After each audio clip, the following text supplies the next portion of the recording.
Hey everybody, welcome to Love and Relo, the voice of the relocation industry. I'm your host, Ben Cross, and I am so blessed and honored to be here today with you on this Friday, August 14th. We've got a great show lined up. We got a big announcement, some cool news going on. We got a very distinguished guest, His Eminence, President of IAM, Chuck White, is going to be with us today. It's always a pleasure when Chuck's on. Chuck is the Steve Martin of Love and Relo. He's hosted or been on this show more often than anybody else, including Odette Carmi. So it's going to be a great show because I got a good friend here with us, and it's Friday. So no matter what happens today, something's good's going to happen afterwards. Okay, that's all that matters. All right. So very excited. We got some people checking in right now already. I don't usually take comments this early in the program, but Matthew Odike is on here. Really just blow us away, me. Yeah, they're drinking. They're drinking in Denmark already. Anyway, so yeah, really quick before we bring Chuck on, though, let's go ahead and talk about the book club book of the month here for the month of August, and it is this book right here called Take Control of Your Job Search. This is Take Control of Your Job Search. It's written by our friend, the CEO of Impact Group, Lauren Herring, who wrote this book, one of our own here in the Relo business. This is her second book. It is so topical in these COVID times right now. So if you yourself is out of a job or you know someone who is, please recommend this book. We will be doing a live book club book discussion on Monday, August 31st. If you would like to join in on that book discussion, you get a free book. So hit me up, hit super producer Janet up, get a free copy of the book. Maybe it'll even be signed by Lauren, who knows. Love to have you on. Then without further ado, let's bring out His Eminence, Chuck White. Hey Chuck, how's it going, baby? Who in the world is Your Eminence? I'm just testing. This is a working title. I'm just testing some new stuff out. Okay. Grand Poobah. I like it. Yeah, in lieu of free democratic elections within IAM, we're gonna flirt with a couple of kind of more permanent kind of titles. You know what I mean? Right. I like that. I kind of like my eminence. Every time you come on, I'm gonna have a new title for you, Chuck. Yeah, I'm a little afraid of that. Those titles might turn out to be. Hey, you know what? You just come on again and we'll try a new title. If you don't like the last one, we'll do it again. I'm coming back. There's no question about it. Okay. That's what's up. And it's always a good show when you're here, Chuck. Where in the world are you right now? I am sitting at the island in my kitchen. My dining room is behind me. It is home central right now. That's where I am. So what I heard is Chuck's got a private island and he is chilling on this Friday. That's awesome. I got a private island. All right. It's like this big with a stool. No, but this is awesome. I'm so excited to be here because I'm really excited about the news we've got. I'm excited to talk about the IAM conference, to hear what's going to go on, to share some kind of tidbits. Oh, man, a lot's going on, Chuck. Before we get into it, let's go ahead and get some shout outs and honor people that are kind of checking in here. We got some people that are paid to be here. Carl Weaver checking in. Great to see you, Ben. Carl, come on. Chuck's paying you to say it. Stop playing. Matthew Odike says, blow us away, Mr. Chuck White here. That's great. Matthew setting the bar high. The irony on that. Joanna, my Friday night tradition from Sweden checking in there. Nice. Sandra. I love the worldwide audience always. Yeah. Hey, you bring them out, Chuck. You bring them out. Yeah. They wouldn't be spending their Friday evening with me if it weren't for you, Chuck. Right. Sandra Clary, happy Friday. Drop all that knowledge on us. Oh gosh, these people are going to be sorely disappointed in about 45 minutes when this is over. Hey, no softballs for Chuck. Look at them. They're aiming at me now. They are. Speaking of softballs and aiming at you, Chuck, one of the highlights of my baseball career was buying 3 balls at the dunk tank at IAM in National Harbor, and just kind of, and I was dialed in, man. I must have went like 8 for 10 or something, man. I was dialed in, dude. There you go. You were just bucket after bucket after bucket. Thanks a lot. Appreciate it. It was for a good cause, wasn't it? Right. Simon Johns, happy Friday from the UK. Fernando from Brazil. TGIF. Been drinking, been hitting the cachaça. Great way to finish up the day. Dick Scaffa, hi, Ben and Chuck from National Van Lines in sunny New Jersey. Hey, Dick. All right. right. Hey, Julia. Again, part of the paid contingent there. I like it. There you go. They come out strong. This is great. Matt, you love the bromance bin. You got to think with Chuck. Don't tell Becky. Romance. There's no doubt. My wife's a little jealous. I like older men. Alan says, do not call him royalty. He will never let it go.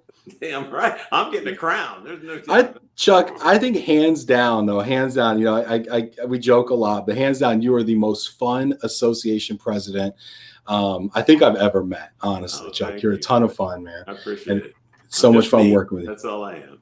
That's it. Victoria McCullough, hi, Ben and Chuck. Hey, Victoria. Jack Jampel, looking forward to being on the panel at IAM. There you go. Okay. Jumping all right. Ahead of it. Spoiler alert there, Jack. Jake, how do I get paid to be here? He gets a free trip we're having an executive committee meeting. Jake's on our executive committee for IAM, and he's got a free trip to the DC area coming up. So you get paid, brother. That's great, Jake. How do I get paid? I love it. Me too. Megan. Hey. Megan Harless. All right. Using gentlemen loosely on a Friday afternoon. Lovely. Michael Quigley, bring it, Chuck. Tim Quirk. Hey, Chuck and Ben from Western New York. This is great. We got some folks checking in there. So, hey, thanks for leaving comments. If you're watching right now and you haven't left a comment, go ahead and leave a comment. Also, give Chuck a little heart button, you know, for the love. Give a little love there. And then, yeah, also drop some comments and some questions here, too, because we're going to answer those questions as well. Jana Masick checking in. Hey, Jana. Awesome to see you. Matthew Odai, get to the business. I am online conference. It's a perfect substitute for the normal conference in this temporary abnormal. All right, Matthew. All right, chill, bro. Chill. Here we go. All right, so Chuck, everybody wants to know about the IAM conference. For those of us who don't know, just set the stage. Tell us about what a normal IAM conference is all about. Sure. So we try to go on location at cities around North America. In the future is Toronto. So that's exciting, coming up in years, a couple years in the future. But normally we're in a U.S. city. We are about 2,000 strong. It is the largest conference in the moving and mobility industry. Wow. It is, you know, it's really interesting. It's really larger than that. That's the number of registrants. And then we have all the people that are hanging out at the bar. And that's right. Trying to jump on board. But, you know, really in the space is typically pushing up to 2,500. And so it's an exciting place to be normally. And how many countries are represented typically, Chuck? Last time we have 170 countries represented in IAM. Last year's meeting in Chicago, we had about 110 countries represented. So it is every color, hue, race, creed, nationality, you name it, it's there.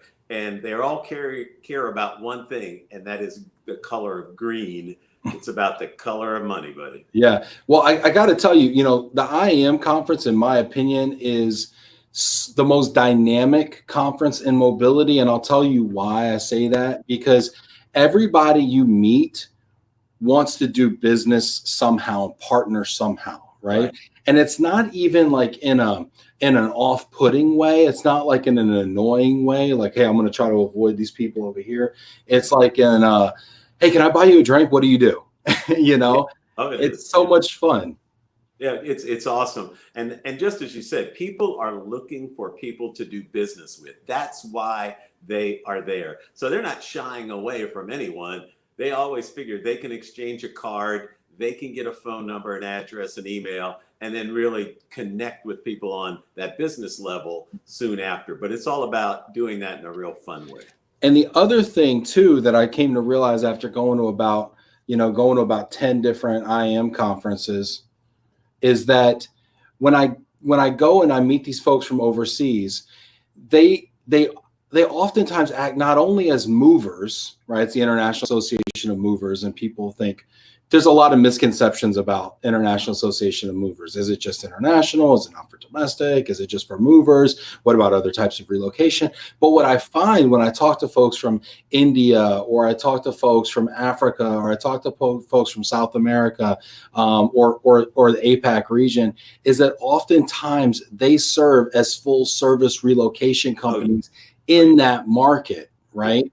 And they do DSP work, they do immigration work, they do obviously moving, they have real estate referral services, all sorts of stuff like that. Yeah. And so it's really it's a much broader mobility community, I think, than people might even realize. Yeah, 100%. And then all of the relo companies typically show up in some form or fashion, and many of them have meetings around our meetings, or they are meeting with trading partners during our meeting. So it is not just moving, though we're the International Association of Moving, but it really, we've thought about it and talked about it, the International Association of Mobility, really, because it's all aspects, all strata of the mobility business. Yeah. So let's address the elephant in the room here. Okay. And the elephant in the room is COVID-19 hits,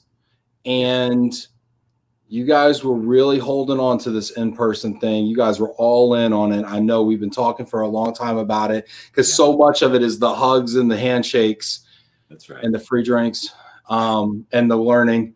But no, seriously, but what was that decision-making process like for you, Chuck? Well, as you said, we were holding on to the bitter end. We really were thinking in terms of, as we got toward the summer months, of a hybrid type meeting, having those that would choose to come in person and participate, make the meeting available for them. And then those that were a little wary of travel, wary of being in an area that they were concerned about, give them a virtual option. But as we got into July and started to see the flattening of the curve turn into that more of the peak, particularly in Southern California, we were going to be in San Diego this year. It became readily apparent that there was no way we wanted to put people in harm's way. There's no way we wanted to take our membership and ask them to travel, many of them halfway around the world, to be able to come into an environment that put them at risk. So we made the decision finally to go fully virtual. And wow, we didn't really understand what that meant. We didn't really understand the amount of work that was going to be necessary to put it together. Did part of you think, hey, this is going to be way easier because now we don't actually have to show up and physically put up booths and physically? It's just, we just throw it online and it'll just happen magically. Yeah, because this is easy. The online stuff is easy. Well, and really, I will tell everybody, we're the guinea pigs right now, because as we move forward, we have no idea what's on the horizon until we get some type of fix to this, some type of pill, some type of shot that just makes us immune to everything. So until that happens, we just don't know. And I don't think any of the other trade associations in the world that are in our space have any idea what's going to happen either. So we're the guinea pig right now. And I'm hearing from many of the other association leaders kind of wishing us luck, because they know that they may be in this position in 3, 4, 5, 6 months from now. So did you get pushback? I mean, when you made the announcement that said, hey, we're going to go virtual, I mean, what was that reception like on that? I mean, what did people say? I mean, there were people, we had about 200 or so already registered for the meeting at that point, but we were well behind where we would have normally been at that time on our in-person registration. But a number of people were disappointed, and they called and, are you sure? We're willing to come forward. Well, we can't, with the size of our meeting, it's difficult to put on a meeting and give it any kind of flavor that we would normally have for a couple of hundred people. So while I was very saddened by it and we got a little bit of pushback, I think in general, the overwhelming response was, you're smart. This is the direction that we need to go. Now, what are you going to do? What's it going to look like? Okay, so I'm going to ask the question that all the members want to know, and that is, how do you do a virtual meeting that doesn't suck? Well, as I said, we're the guinea pigs, but really what we're trying to do is have all of the flavor, all of the elements of an in-person meeting, and try to bring them in an online environment. And a couple of things come into play here. One thing is, you're not paying to travel. You're not paying to stay at a hotel. You don't have to feed yourself over a week's time. So, and the price point that we have set for the conference, we think is very, very affordable. So I think it's going to allow a much wider audience, number one, to be able to participate. Number two, we're going to have an exhibit hall and exhibitors and sponsors that you're going to be able to access and be able to communicate with and see products and services and all the offerings that many of the key exhibitors that we would typically have at our annual conference, see what they have to offer. And I'll focus on the exhibitors for a second. You know, one of the key things that they're going to be able to do is they don't sit behind their booth and wait for somebody to come walking by. The tool that we're using, a tool called Swapcard, enables them to be able to be proactive. They don't have to wait for somebody to come by. They go reach out and grab them, and they bring them in, and they have the ability to do one-on-one sessions with them and do demonstrations with them and provide them all the documentation about their product and services. So they've got that captive audience, and so they can reach out, and the individuals that are attending have the ability to then do what they normally do, is go by, set an appointment, drop in, see, and talk to people about what the services that they offer. So it's a two-way street. Going to be a lot of one-on-one meeting capability. You can set up appointments with anybody that's in the meeting, reach out to them. It's really cool because this product has an artificial intelligence in the background. And what it does, it looks at what you've built in your profile that you're going to input. Plus, we're taking a lot of information over from Mobility Exchange, our online database. It'll dump that information in about your company and the services you provide. And then the AI looks at all of this information, and then it makes suggestions as to what are good matches for you. If you're looking for somebody that's in South Africa that does fine arts, well, if that information is input, which it'll come over from Mobility Exchange, or people put that information in, then it's going to just suggest this is the company that you're looking for, and then you can make those connections. So that's a big part of it. And then finally, the big thing that we're going to do, and drum roll please, thank you very much. We are really investing in the agenda for the meeting. And one of the things that we've done, we thought was really critical, is to bring in the element of not just moving, but relocation, mobility, that the larger picture, and the corporate entities that are in that space, as well as RMCs, et cetera. So what we've done is we've engaged with, number one, Mr. Ben Cross. And Ben is really going to be kind of our focal point on that side of the business. And Ben, maybe I'm going to come to you. Why don't you tell them a little bit about what we've got planned? All right. Well. Here's the thing, and I'm going to talk all about what my ideas are and what the vision that kind of we're discussing, we're curating right now. I put an audience poll down there also. So if you're watching this right now, I want to hear from you. What would you like to see at a virtual conference, right? I mean, I know that there's a lot of people that have like kind of concerns and some trepidation, but like just put on your thinking cap for a second and reimagine a conference experience that's hosted online. The fact that you're here right now means that you do believe in online platforms as a way to disseminate information in a network. So I want to know from people that are watching this, what would you like to see? And also, what do you think about some of the ideas that we're going to kick around here in a minute? So first of all, Chuck, it is an honor to partner with you on this because I'm such a big fan of IAM. I'm such a big fan of the culture. I'm such a big fan of the feel I get at IAM conferences. And when you asked me to participate with you on this and kind of be a thought partner on this conference, I was so eager and so excited to join. Yeah. And I'm getting more and more excited as we put it together. Yeah. Yep. And what one of the first things that automatically came to my mind as a person who's gone to these conferences, as a person who looks for information, who looks for networking opportunities and relationship building opportunities, is I want to make sure that we're bringing all the stakeholders in mobility to the table. So it's not just a bunch of movers lying to each other at the bar. Wow. Right. That was hurtful, but go ahead. Go ahead. Well, I mean, I love lying to movers, and I love drinking on their tab. But what I'm Yeah. trying to say is, I want to make sure we're all at the table together, Yeah. right? And Right. so we get the whole ecosystem, or maybe it's this way, the whole ecosystem represented, right? So we have relocation management companies, we have corporations that have large multinational programs, right? And they have their own set of concerns, right? And the way they purchase and what's important to them, and they feed the business to the relocation management companies, who then feed the business to the moving companies, right? Who then try to keep the transferees at those corporations happy, right? And I think sometimes, and we've had RMCs represented at IAM, Sure. but it hasn't been, I think, the push and the focus Yeah. that it's going to be this year, right? Right. And so I think we have a major opportunity to bring our RMC partners to the table. I mean, a goal that we have for this conference, Chuck, is to bring over 20 different relocation management companies to the table to look for suppliers within the IAM community, to offer thought leadership. They're going to be speaking on panels.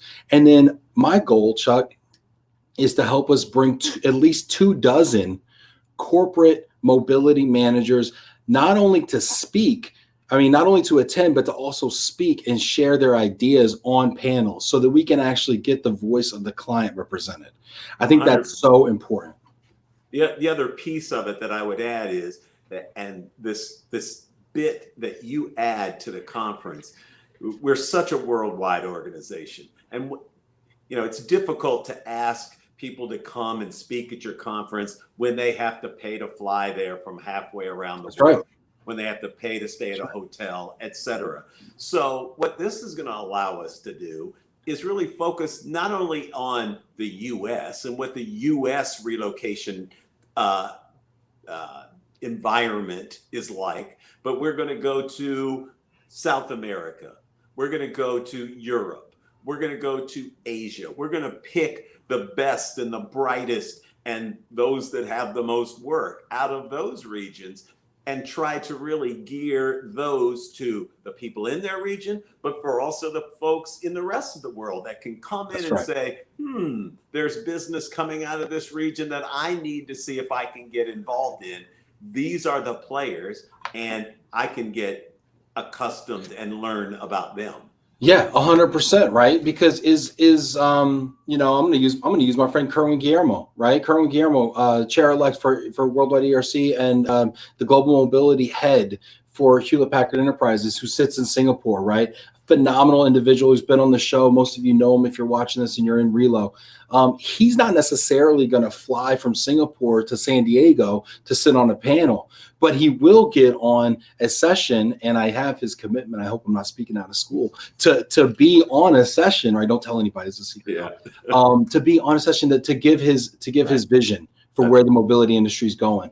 And to Chuck's point, we're going to create a LATAM panel with corporations and RMCs in that region. So if you're a mover in Brazil or Argentina or Mexico or whatever, you're going to be hearing from the people that actually direct business to you. And you're going to have the opportunity to chat and comment with them, to ask them questions point blank. So you don't have to get up and be shy around the microphone and stand in line, My goal, when I was talking to Chuck about this, one of the things that got me so pumped about the challenge, right? Because it is a challenge, let's be honest, right? Yeah. Trying to replicate the magic of an in-person event like this, it's a challenge, right? But I think it's a beautiful challenge because my goal in this, and I shared this with Chuck, and I'm gonna be so bold as to share it with y'all right now, is to say, how do we create an experience that's even better than the in-person, right?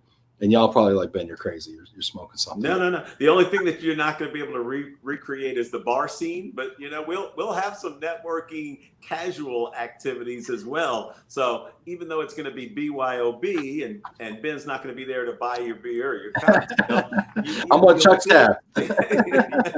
You'll still be able to engage on a social level as well. So there's the networking, there's the social, there's some great education and learning. One of the things that we're going to be doing is putting things in tracks.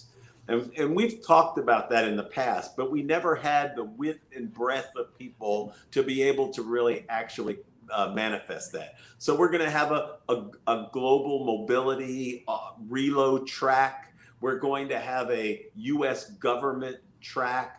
one of the things that we're focusing on is enhancing our membership in the US, particularly those asset-based companies, those agents that are out there that want to find a new outlet for themselves. And so we're going to have some learning and some networking geared toward them as well. We're going to have just some general meeting tracks. Our young professionals, yes, you, Matthew, even though the clock is ticking. Borderline, Matthew's border. We're going to have a track for the young professionals to be on. So while you can go and do and participate in anything, we're going to kind of narrow the focus for you so that you have an understanding of where your interests lie. Here is what is being offered for you, and then you can jump around as you see fit. Yeah, I think that we have an opportunity, Chuck, with this to bring another 100,000 moves to the conference. Yeah, I think that's right. I think 100,000 the people you're talking moves. about, no question about it. The access. It's always interesting at our conference when we go down the government track. It's just so interesting to see how many people come in and say, "How do I get involved in that? Who are the players in that? What are the contacts I need to make?"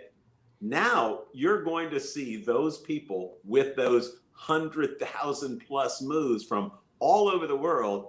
You have access to them. You're going to be able to see them, recognize them, get contact information, and be able to then hopefully find a way to work with those folks. Yeah, so let's go ahead and take some comments here and some questions. And then as we're talking, I would love to hear feedback. Tell us what you like. Tell us what you think needs some more work and development, because we're still developing some of these concepts, as we're building these. So let's hear what people have to say. Joanna, virtual will never replace the face-to-face, but a good option in times like these. We all look forward to when we can meet again. IAM will be face-to-face. I bet we will all be buying each other drinks to celebrate. Yep, Joanna. All right, let's see here. Eric, you've been, yeah. Eric Masadi says Freight Waves did a 3PL summit a few weeks ago, and I bought services this week from a vendor that did a presentation. Awesome. Wow, and Eric's a vice president of a transportation company I used to work with actually in a prior life. So I think that's the kind of feedback, by the way, that the exhibitors want to hear, because some exhibitors are like, well, how's anybody going to see me? I'm just an icon on a screen. Who's going to click me? At least when somebody's walking by, I can hook them, or I can have a drink in my booth or something. How do I get them to my booth? Chuck, what are your thoughts on how do I get them to my booth? Well, it really, as I said, there's two ways. If there are people that you want to sell to and they're in the conference, you can actively go out and get them. You don't have to wait for them to come into the exhibit hall. You don't have to wait for them to walk down your aisle. So you're able to set your appointments, you build a schedule out. You can have multiple people at your booth who can be setting up appointments and doing that. But also there are going to be people that are going to be, you're in business, you have a service, you have a product, there are people looking for it. They can go in and find you and either actively seek you out. I mean, I can guarantee you, for Eric and others like Eric, there are people that want to find their product or service and they go find them. That happens at our annual conference, the in-person one. They're going to do it in the virtual environment. Well, right. And you can still market to them beforehand. I think one of the cool things, that I'd like to see exhibitors do is everybody that stops by their virtual booth, take a name and do drawings just like they do in real life, right? Because I think it's a lot easier to stop by people's booth virtually than it is necessarily to traverse the entire exhibit hall, which is enormous, right? And to kind of drop your business card in, right? So I think from a lead generation, it might actually be easier to get in touch and touch everybody. If I could real quick, the one thing that I think, again, virtual offers is the ability to access data. The data that's going to be available to exhibitors following the conference, the analytics that's available are amazing. You're not worried about getting that card and writing down information on it. You can take notes in the platform. You can have everybody that visits you is there in the conference, and you've got all kinds of detailed information about those visitors at the click of a button following the conference. So the data associated with exhibiting is going to be extensive. Yep, love it. Let's see here. We got some folks chiming in here. Let's see what Jack says. Jack Jampel. I would like to see that there is the ability for back and forth conversations between attendees and presenters. Ooh, okay. I want to take this one. Okay, so one of the things, I agree with you, Jack, right? And so the in-person situation is usually, 4 people on a stage doing a panel, and we're going to talk at you, and we're going to spend the first 10 minutes reading our bios and getting comfortable being uncomfortable in front of you. And you're going to be sitting there on your little email, right? Whatever, pretending to be interested, and then waiting for the moment where you might have an opportunity for the last 5 minutes to ask a question and see and be seen, right? What we're going to do this time, if I can reveal this, I'm going to reveal it. I don't care. I'm going to ask it. Go for it. There I go. So what we're going to do this time, which I think is going to be way more interactive, right? We're going to steal something from Love and Relo, is we're going to take an hour's worth of content, and we're actually going to do something I've never had the opportunity to do before. And we're actually going to edit it down and condense it for content, for quality, condense it for time to 30 minutes and keep all the punchy stuff and get rid of the fluff. Okay. Because that's part of the feedback you give me. You say Chuck talks a lot. He rambles in the beginning. Can we cut that out? And I was like, okay, no problem. I hear you. Just kidding, Chuck. But no, we're going to cut that down to 30 minutes. And then we're gonna run that. But at the same time, we're gonna let you comment live. And then all the presenters are also going to be commenting live about what we're saying at the same time. And then we're going to bring the presenters out live for the second half of the presentation and allow them now to comment and actually answer in long form the critiques, the comments, the questions that people have, so that you can actually engage live. So we're going to give you basically high level thought leadership and high levels of engagement. That's what I want to do. Yep. And for a lot of the panels, I think you fit perfectly, because you're not only going to be involved in helping us to get the right people and put the panels together, but you're going to be engaged as well. And everybody knows how you handle yourself and handle groups of people and can move into and out of the speakers and the attendees and the questions. And I think that's going to really add a lot of flavor to this, a real live in-person experience in a virtual environment. Yeah, I mean, listen, we're not going to let this be boring. I promise you that. Okay, that is my guarantee and promise to you. This will not be boring. And speaking of Jack here, I'm going to highlight Jack. I've actually tapped Jack to help facilitate and lead a panel of corporate US-based corporate mobility managers who are going to be talking about sourcing household goods. These are all corporate mobility managers who have direct relationships with their household goods providers.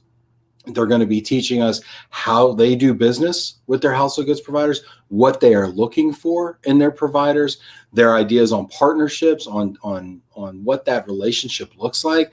I think it's going to be incredibly valuable and insightful. If you've seen this show and you've seen Jack, he holds nothing back, and he's extremely engaging, and he's not going to BS you, and he's fantastic. So, Jack, thank you so much for being a part of this. I'm really excited about your involvement. Let's see here. We got some other folks chiming in here. Some people telling me to talk less. Okay, copy that.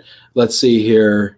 Lakeland. Oh, this is good. Here, let's see. Check out the IAM YouTube channel. Watch the videos on the virtual conference. User-friendly, very efficient, and offers more direct, targeted contacts between attendees. Looking forward to it. Talk to us about the Swapcard app, Chuck, and what some of the capabilities are within that app when it comes to like setting meetings. Sure. And connecting. So first off, a shout out to Lake, because he was one of the first 10 people to sign up for the conference. So big up to Lakeland. Yeah, we've got really all kinds of networking opportunities. We've talked about for the exhibitors, but for the attendees, I mean, there are things like, obviously you can do your one-on-ones. So your whole schedule is going to be in there that you want to set meetings. It'll show your availability. If somebody clicks into your profile and wants to set a meeting for you, all they have to do is click a button and that's an invitation to someone to participate at 9:30, 10 o'clock, 11 o'clock, whatever it may be. And then all they have to do is click a button to accept, and that meeting is set. And you've got a schedule in the Swapcard system, but it's also easy to export into your Outlook so that you have it in that as well, or whatever tool that you use. So those are all one-on-one meetings. You know, a number of folks have utilized this one-on-one networking tool at their conferences. Those conferences are usually a couple of hundred people, and it made sense for them. And we never really did that type of networking capability in our in-person conference because we were talking about 2,000 people. It didn't necessarily work for us, we didn't think, in that environment. In this virtual environment, utilizing the artificial intelligence stuff, utilizing your ability to fill out a profile to the nth degree, with pictures, with bios, with all kinds of information. It really is a robust way to find the partners, the trading partners that you want to do. There's also a couple of other things. We're setting up the ability for corporations to have what we're calling, in quotes, suites. Just like we have at our annual conference, you can get a suite made available to you. And this allows you to do what many of the larger groups have done, to work out schedules with all of their trading partners from around the world. And it's a one-way street though. If I buy a suite, then I invite people into my suite at different time slots. They can't invite themselves in. They can knock at the door. You just don't answer them. Jack, I know you're in there, Jack. That's right. So those allow up to 4 people to be in the suite at the same time and to be networking back and forth. Nice. The other thing is we have what are called round tables. And round tables are really much more free flowing. And it gives someone the ability to have this suite, this open area where they can have up to 50 people at a time in. So people can do demonstrations, they can do discussion groups, they can do just, hey, a networking lounge where you come in and hang out with the folks from our organization. And you rent it and you have it for the entire 3 days of the conference, scrolling through October 21 through 23. And really be able to engage in a very different level in a much larger group. So depends on one-on-one, up to 4, up to 50. Yeah, I love it. We got some great questions here. Jamie Massler, does IAM meeting give you any credits toward designations? Yeah, go ahead. Jamie, that's a great question. A couple I think that we're going to work on are CRP credits through Worldwide ERC for some of the mobility content that we're going to be producing, and the other ones HRCI credits and SHRM credits for our global mobility managers that are HR folks. We're in discussions with all of those organizations about really a two-way street, because we're rolling out our own designation and sets of designations in the moving space. And you have to, once you get that accreditation, you have to do continuing ed, and to be able to meet some of that criteria, attendance at the annual conference will be credits toward that. But we're also talking with Worldwide ERC and others about gaining credits toward your certification by attending our conference. Matthew is saying it's roundtable, not suite, Chuck. We got 2. See, I think Matthew got a little bit of incorrect information previously. Matthew, we really have 2. We've got a round table that's up to 50. You can have a suite that is very similar to being an exhibitor, but the exhibitor gives you 2 ways. The suite is just one way. You invite people in, they can't invite themselves into your suite. Love it. Jag Jampel says, love the suite idea, a non-threatening way to introduce and meet suppliers. Henry says, could the conference be held 24/7 thanks to the virtual booths with members participating from their respective countries on their own local time? So that's, Henry, great question. So let me tell you this. Our thought and our hope is to give the feeling of a conference. People travel from all over the world all the different time zones, and they've got to get their bodies acclimated, but they're all on the same time frame during that conference. That's the feel we would like to have, and encourage people to participate during. We're using US Eastern time as the base for the time frame for the conference, and it's going to be a 9 to 5 kind of thing. But the platform is open 24/7.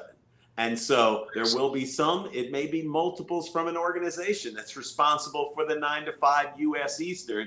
And then there are others in your organization that may be doing things in your own time to be able to deal with the folks and to interview and interact with the people in your time zone. So it really offers both. But we would love for people to make a sacrifice. Let people know in their office, I'm not going to be in for the next 3 days, and I'm engaging at the conference live. Love it. Love it. That's great. He's Honor, he says, awesome. We got some other great questions coming in, or comments here as well. Let's see, Sandra Clary, topic breakouts. That'd be grassroots. For instance, if someone has a topic or location or service that they want to brainstorm on, they can post and invite RSVPs to a breakout room. Yeah, some way to capture the spirit of ad hoc networking and meeting new people. I think that's spectacular. I mean, we're going to have some of those opportunities that we as the association are going to provide in that roundtable setting that has 50 people in it at any one time. But I think if you are someone who wants to do that for a day, a morning, something like that, you can purchase a round table. It's really not cost prohibitive, and you can do that kind of thing to be able to do some type of brainstorming, some type of networking session to be able to draw some information out of potential buyers. Yeah, I mean, Sandra, you're right on, right? I mean, like, so oftentimes I'll be like, oh, hey, Richard Corona from EDC, I want you to meet, Ben Heller from Price Point. Let's go grab a corner over here. You both owe me a beer, and let's sit down and talk about it. Like things like that, happen, and I think that's really cool. Great point, Sandra. Thank you for that, Sandra. Yeah. Lake, this is a great idea. This is a great idea, and this is something we can actually pull off too. Lake says, love bringing in the Relo groups, need to also bring in logistics firms that need warehousing and install services. There's these nationwide logistics firms that specializes in like FF&E projects, furniture, fixtures, and equipment, hotel projects, things like that. And they're huge customers, for us moving companies, right? And I love that idea. I do too. But here's one idea that a project that we're working on. We have been communicating. Brian Limperopoulos, our VP, has really been leading the charge on this, on a company that's interested in finding new service providers to do final mile type stuff. A refrigerator delivery, kind of an install for whatever piece of equipment. And it's been really interesting because we were involved in a group that is transportation related, that's dealing with how transportation is reacting to and fulfilling needs during the pandemic. It's spearheaded by a group called the American Logistics Aid Network. And in that group, we just happened upon a person who was looking for this final mile. And we started talking about that moving companies have this capability and you just are not aware of it. So we're really going to be trying to connect our members through this organization to be able to, and now we're getting into be able to provide work for our members. Sylvia is extremely excited, apparently, about the LATAM panel. Sylvia was on the show earlier. Sylvia is from Colombia, her office in Medellin with Continental Gold. She's a corporate mobility person and manages a program down there. I think I need to go visit, make sure that Sylvia is okay. There you go. And so Sylvia, Sylvia's gonna be joining here. And what's cool is, and this is something that we really buried the lead on this one, Chuck, so shame on me. But I applaud you guys so much. I applaud IAM because in my experience, IAM is the first national or international association which has made their conference absolutely free for corporate mobility managers to attend. And I hope I didn't misspeak, Chuck. No, you're 100% right. We're trying gold. to provide, we're trying to provide access to our members, to the people who have the work. There's no question about it. Yeah. So if you purchase moving services for a corporation and you want to come and learn about best practices in household goods moving, about logistics, but also learn from other global mobility managers who are going to be sitting on panels talking about their programs, who are going to be talking about purchasing and sourcing and best practices and benchmarking in that regard. We have RMCs who are going to be speaking. We have experts from different regions. I just want to read to you a few of the experts that we've got talking about global mobility topics. Bill Grable, president from Grable Relocation, amazing thought leader, icon in the industry. Kay Cutt, CEO of Silk Relo in Asia, has agreed to be on our panel as well. John Zilka, president of NRI Relocation. Gustavo Perez from BGRS in South America. Kyle Liao from Cartus.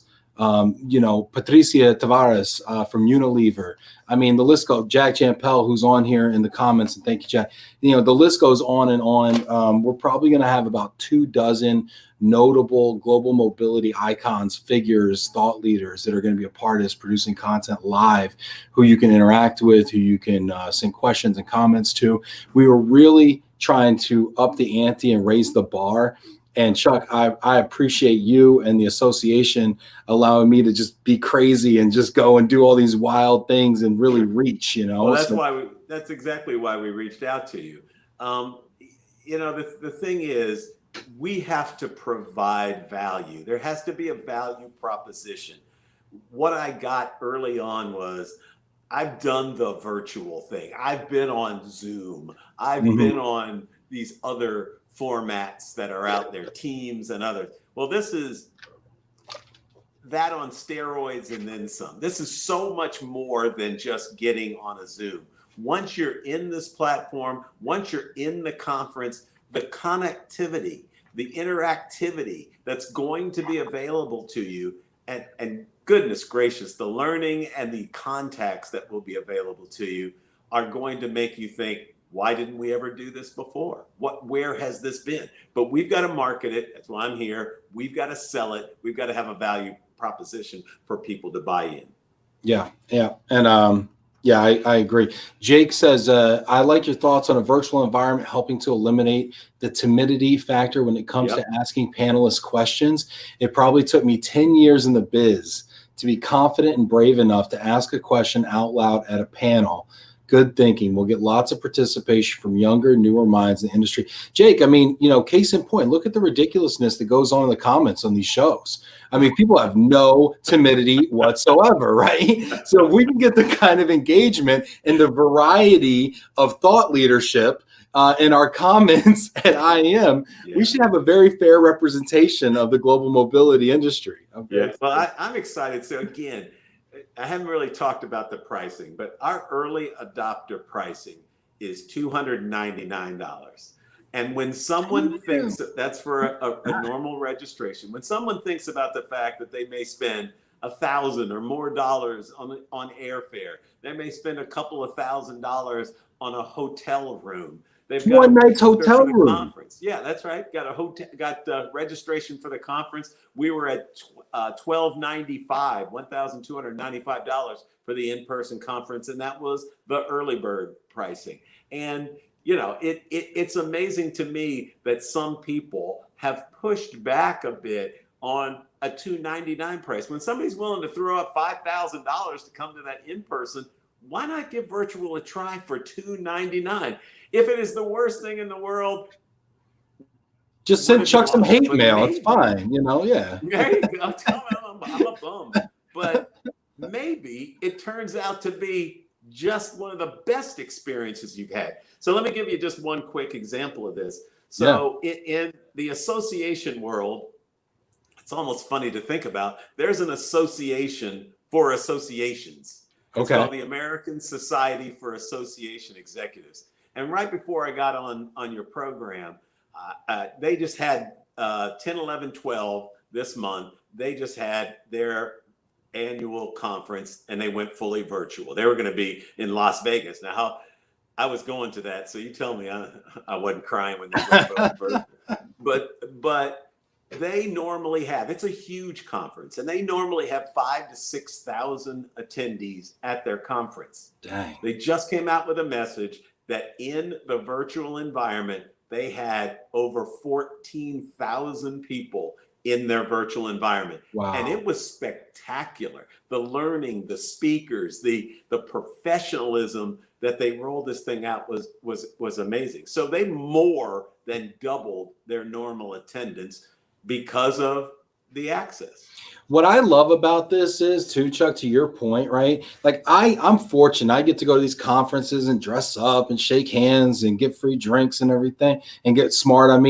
But all the coordinators at the office that do all the work, all my ops managers, load and lift fans and everything, who don't know how to spell RMC, who don't understand why there's a duty of care, who don't understand any of this because they're so detached from all the discourse and the learning and things like that I'm fortunate enough and blessed to actually get to be a part of. They're all sitting back at the office and they're just making the donuts. They're just handling the moves, Yep. But the opportunity to give them kind of like this career development opportunity to hear from the best and brightest minds in global mobility, they're never going to go to a worldwide ERC. They're never going to go to a SHRM conference. They're never going to get the opportunity to go to an IAM until they get about 3 more rungs up the ladder.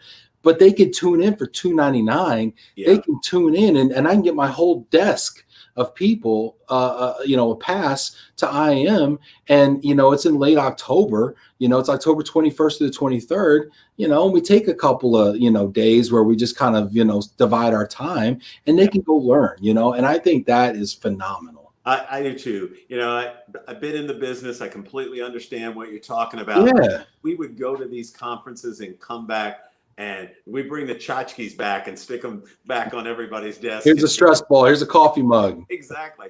And I just think it'd be so incredible to be able to pull the curtain back, let those people have a peek at what this experience is all about. That's right. They get a chance to learn. They get a chance to see the people that they're doing the work for. That's right. And the networking opportunities that they have. You can't tell me they're not going to be a better employee, a more productive employee when they really get what's going on. That's right. 100%. What a career development opportunity. What an employee engagement opportunity. What a fun spiff and prize to give out in your office, right? Well, right. Tell me that doesn't show that your employees that they are valued.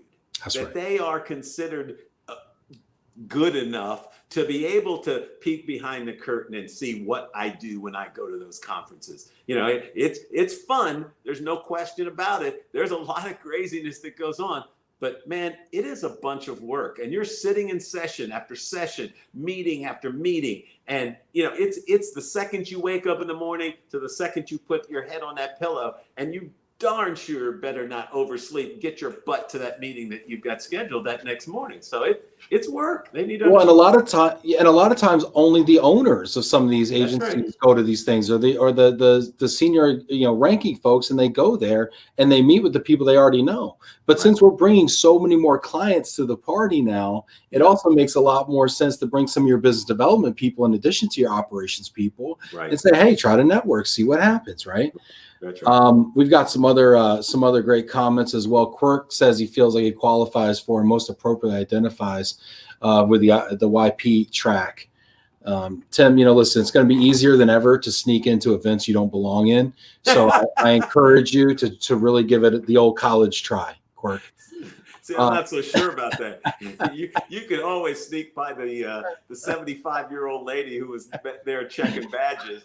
Badges. That's right. Badges. When the rush comes, you're in the crowd. But we're going to be putting a lot of different limiters on what you can go to if you're not supposed to be in there. But really, there's none of that. Other than we have our governing members meeting. That's the one thing that, unless you're a governing member of our association, which is one of the membership categories, unless you're that, you can't get into that meeting. But literally every other event, every other session that we have, it's wide open. Come on in, participate, learn, get involved. Jamie wants to know if there's going to be a virtual e-card drop for giveaways, including or my hat given away. Ben, if you want to give your hat away, go ahead, and we'll buy you another one, man. All right. Hey, new hat for Ben. Okay. The magic hat. I think a lot of the exhibitors will be doing some type of virtual giveaways and that type of thing. You know, we looked at doing a bag, but if we get 1,000 people at this and have to send a bag to 110 countries, man, we didn't make a penny. So. I was trying to convince Chuck to be stuffing a box full of 100 different tchotchkes and coffee mugs, and he's like, no. He's like, that's where we draw the line, Ben. Great ideas until that one, right there. Yeah, well, I looked at what it cost us to mail our Portal magazine. I was just looking at our financials today. That's a $60,000 line item. Oh, I'm sorry, gosh. so I'm not mailing a whole bunch of boxes. Oh my gosh. Steve Weidecamp, who identifies as the Less Fun Association executive, does say he always enjoys the IAM conference and moderation. Looking forward to the new platform. Why'd you put the modifier on there, in moderation? I put it in moderation because he's a less fun one. He's not as fun as you, so he enjoys it in moderation. All right, we have a serious question. Leave it to Jose to ask a serious question here. Hey, Chuck, let's talk U.S. flag waivers. The process through MARAD is extremely difficult and time-consuming. Where is the duty of care for the shipper? The process is causing delays in routing shipments, extended transit times, and missing RDDs. The carrier paid the price when we receive a bad 3080 for the service, which is a survey, customer satisfaction, I believe. Example, Aruba to DC, non-U.S. flag, 7 to 12 days. U.S. flag, 45 days via Antwerp. What? Via Antwerp? So I know exactly what Jose is talking about. Those are the kinds of issues that will be dealt with at our conference. We're hoping to have MARAD there, but we're definitely going to have GSA transportation audits. I just saw today that they agreed to participate. We're going to have a number of the decision makers around issues exactly like that you're going to be able to engage with, Jose. So we just had a virtual conference with GSA, who works very closely with MARAD, and this has been an ongoing topic. So more to follow on that. Well, and I think it's also really cool for the corporate mobility folks in the RMCs who might have government, traffic, also to understand the constraints of U.S. flag, requirements. There's all sorts of things like that, frankly, that our clients really don't understand. They go into shipping stuff, and anyway, these are great ideas. Go back a second, could you? To Brian. Yeah, come on, Brian. You love tchotchkes. Brian, here's a vintage gross up coffee mug. Knock yourself out, Brian. Let's see here. Let's see. No, you did not. I think there's like a T and a Z in it or something. I don't know. Yeah, that's okay. Let's see, Rob. A great point about being able to share the conference experience with more employees. Yeah, awesome. So one quick point. So for anybody who's on here who signed up for the in-person meeting before we went fully virtual, that was a $12.95 deal there. What we're doing is, if you want to transfer over your registration to the virtual meeting, we're going to give you, for that $12.95, we're going to cut you a break. We're going to give you 5 registrations for that. So you can have yourself and 4 other employees attend the conference just for the price of one person attending the in-person. So it's wow, that is a deal. So all the exhibitors really get to bring like their whole team or something. Yeah, that's right. That's right. That's awesome. Transferred it over. That's right. That's fantastic. Hosea says, I was going to pass on the IAM conference, but now I will register for sure. That's right. I tackled him. Yeah. You did. Right. That's right. Well, if he gets one, the early adopter price. If he gets one U.S. flag waiver, it pays for itself. $2,000 to $3,000. No kidding. Exactly. But seriously, I mean, that's the kind of value you get, though, from the advocacy of the association. I'm beating the association drum over here, but I mean, I'll tell you, you get the advocacy, you get one consideration or one, strongly worded letter from Chuck to an ornery client or government agency. And this is the association membership and attending these things pays for itself. Like, I know it's a lot of cash. I know you're like, well, what am I really getting? Because I'm sitting at home in my duff watching this on TV. But the truth of the matter is, by being involved, there's so much upside. And to Chuck's point, for $300 to attend, or for a small, registration fee of an expo hall for an exhibitor pass, I mean, so much opportunity and upside. I just think Hosea knows that one thing for sure, because we've helped. Hosea knows. We've helped, IAM has helped Jose out on a number of issues, and we are in his corner all the way, no question about it. We have, let's see, one last question here from Victoria. Since there will be so much going on, will you allow access to the full conference after the fact to those who attend? Well, great question. So here's what's going to happen. We're building out the platform right now. You register for the conference now, get that early adopter price. And in early September, it's going to open up. And you're going to have access to start booking your meetings and getting to know the software and walk around almost. It almost is like being at the hotel, walking around to see what's going on. That's going to be open for like 6 weeks. Then you have the conference. And then for anything that you may have missed, if you want to go back, because everything's going to be recorded, everything will be archived. And anything that you missed, you'll have another 30 days after the conference to go back and look at any of the different sessions that you might have not been able to participate live. Let's say you were doing some one-on-one sessions and networking. I get it. But if you want to go back and look at the Asia relocation panel, and you didn't have an opportunity to do it, then you're going to be able to go back for a month. And then we're going to download all of that and put it on our own learning website. So that would be available down the road as well. Sorry, I said there's one last question, but here's Fernando coming in late with the Cachaça-inspired question. Have you thought of hosting the conference out of the U.S. or Canada? Fernando from Brazil. Have we thought about it? We sure have. And we even invested in a consultant to look at different venues that would be able to. How do I get that job? I want to be the consultant that goes and scouts venues outside of the U.S. or Canada. I just want to do that for the rest of my life. Okay, go ahead, Chuck. Sorry to interrupt. Yeah, no problem at all. And to be honest with you, there's very few places like the U.S. with these big box hotels that can hold thousands of attendees in a single location.